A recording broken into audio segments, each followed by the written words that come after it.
na ako guys. Luto na ang aking ulam at saka kakain na ako.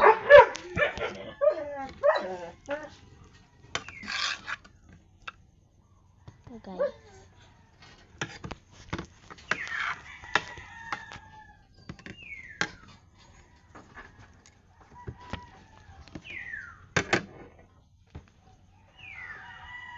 Titikman ko na guys. Kahit itlog, masarap na. Basta may ulam.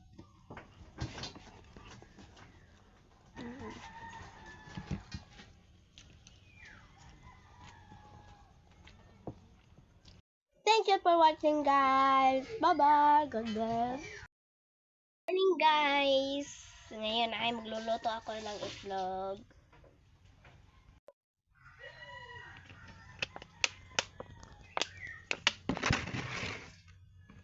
Dalawang itlog guys. Para hindi ako maliit guys, magluluto ako ng ulam. Itlog. Guys, pwede na siya isalang sa mantika.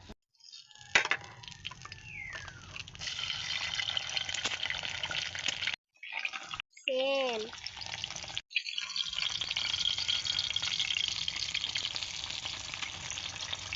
Yan ang ulam ko guys.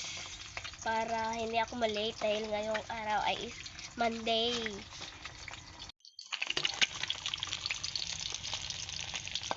Pwede na guys.